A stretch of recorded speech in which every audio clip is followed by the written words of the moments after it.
Bumi. Apa kalian tahu apa itu bumi? Bumi merupakan planet dengan urutan ketiga dari 8 planet yang dekat dengan matahari. Dan merupakan satu-satunya planet yang dapat dihuni oleh berbagai jenis makhluk hidup. Sebagian besar wilayah di bumi terdiri dari 70% lautan dan 30% daratan. Dan di daratan inilah kita tinggal. Lalu, mengapa kita bisa tinggal dan hidup di bumi? Kenapa kita tidak tinggal saja di Mars, Saturnus, atau Jupiter? Karena bumi memiliki lapisan dalam dan luar. Selain itu, terdapat siklus yang dapat membantu manusia untuk bertahan hidup, seperti adanya tanah, air, daratan, dan yang lebih utama adalah oksigen. Lalu, dari manakah oksigen itu? Apa kamu melihat warna hijau pada bumi? Ya, itu adalah hutan. Hutan itu merupakan wilayah daratan yang didominasi oleh pepohonan. Pohon-pohon itulah yang menghasilkan oksigen yang kita hirup sehari-hari. Oh ya, tahukah kalian kalau Indonesia merupakan negara dengan penghasil oksigen terbesar kedua di dunia? Karena kita memiliki jumlah hutan terbesar kedua. Mau lihat salah satu hutan di Indonesia seperti apa? Ini dia. Salah satunya adalah Kebun Raya Bogor yang berada di Jawa Barat. Ada yang pernah ke sini? Lihat, pohon-pohonnya indah bukan? Batangnya besar, akarnya kuat, dan daun-daunnya rindang. Terlihat begitu sejuk. Tapi semakin lama hutan di Indonesia semakin berkurang karena adanya perluasan lahan untuk industri. Pohon-pohon ditebangi, dibakar, dan digantikan dengan bangunan-bangunan yang lebih besar. Akibatnya terjadilah pemanasan global. Suhu bumi menjadi naik, es di kutub utara mencair, sulitnya mencari cadangan air, dan juga timbulnya wabah penyakit. Dan tentunya yang paling kita rasakan di Indonesia adalah kekeringan dan juga banjir. Loh, kok bisa? Ya, setelah kekeringan pada musim kemarau, karena panas yang tinggi, tentu saja pada musim penghujan terjadi banjir. Pemanasan global mempengaruhi iklim menjadi tidak stabil. Di kedua musim itu sama-sama memiliki satu kekurangan, yaitu tidak ada pohon. Jika ada pohon, tidak ada yang namanya kekeringan atau banjir, karena pohon mampu menyerap air dengan cepat. Jadi, pada saat hujan, kita tidak perlu khawatir memikirkan banjir atau tidak. Dan pada saat musim kemarau, pasti sudah ada cadangan air. Omong-omong, kalau kemarau karena suhu bumi yang meningkat dan terjadi karena alam, lalu banjir terjadi karena apa? Memang banjir disebabkan oleh hujan, tapi ada hal lain yang menyebabkan banjir, yaitu perbuatan manusia. Ya, tanpa kita sadari, sebagian dari kita membuat bumi menjadi sakit. Apa ada yang pernah membuang sampah sembarangan? Itu salah satu penyebab banjir, akibat dari membuang sampah sembarangan. Untuk mengatasi banjir, tentu perlu adanya tindakan. Hal pertama yang harus kita sadari adalah dengan membuang sampah pada tempatnya. Sekecil apapun sampah itu akan berdampak besar di kemudian hari. Maka dari itu, kita harus memulainya dari diri kita sendiri. Sebelumnya, apa kalian tahu apa itu sampah? Sampah adalah sisa kegiatan sehari-hari manusia atau proses alam yang terbentuk padat atau semi padat berupa zat organik atau anorganik, bersifat dapat terurai atau tidak dapat terurai, yang dianggap sudah tidak berguna lagi dan dibuang ke lingkungan. Nah, dalam pengertian tersebut dijelaskan mengenai zat organik dan anorganik. Apa maksudnya?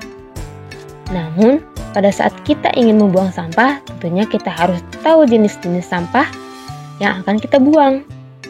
Sampah terdiri menjadi 4 golongan, yakni organik, anorganik, B3, dan residu. Mungkin di antara kalian hanya tahu organik dan anorganik saja. Maka dari itu, yuk kita pelajari lebih dalam. Organik. Sampah ini dihasilkan dari bahan-bahan hayati dan dapat dengan mudah terurai melalui proses alami. Contohnya seperti kulit buah, sisa makanan, tepung, daun, ranting, sampah sayuran, dan lainnya. Selanjutnya, anorganik. Sampah ini dihasilkan dari bahan non-hayati, seperti bahan sintetik yang diproduksi melalui teknologi pengolahan. Sebagian sampah anorganik ini tidak dapat terurai dengan sendirinya. Harus dipilah dan diolah kembali di pabrik. Contoh dari anorganik, botol plastik, kantong plastik, dan lainnya. B3. Untuk sampah ini memiliki kepanjangan yaitu bahan berbahaya dan beracun. Kalian pasti tahu contoh sampahnya apa saja. Ya, salah satunya baterai.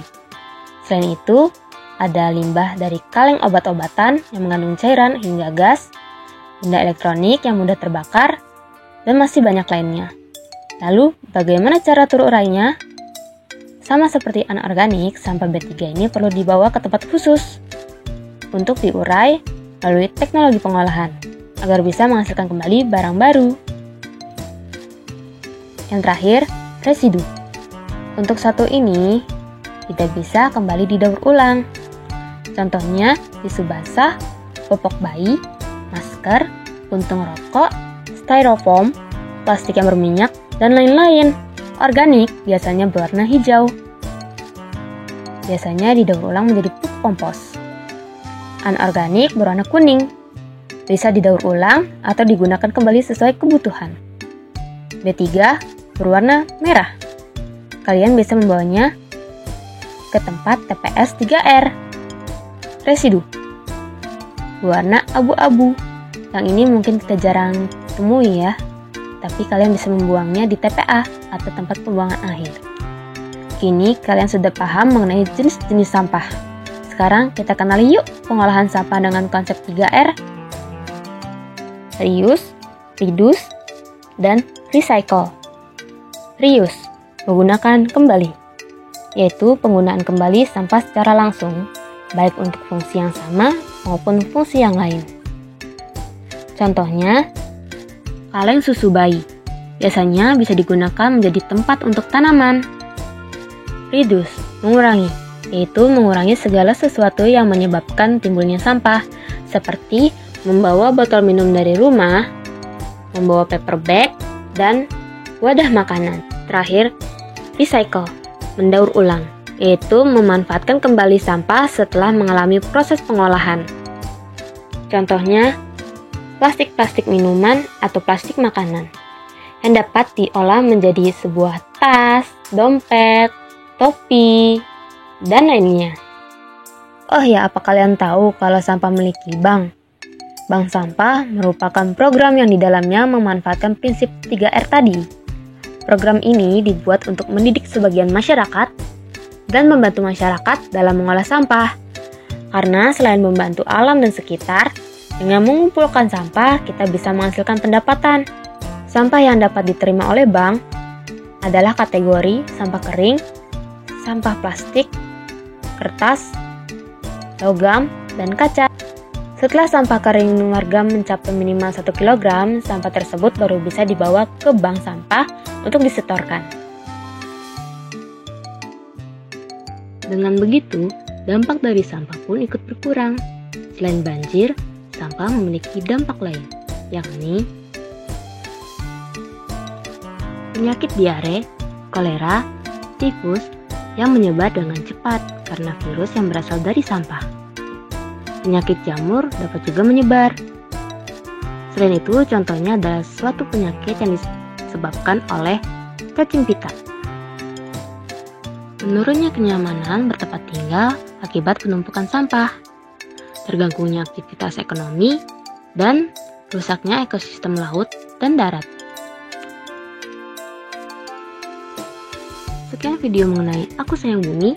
Mari jaga bumi kita dan mulailah bergerak dari melakukan hal kecil seperti membuang sampah pada tempatnya.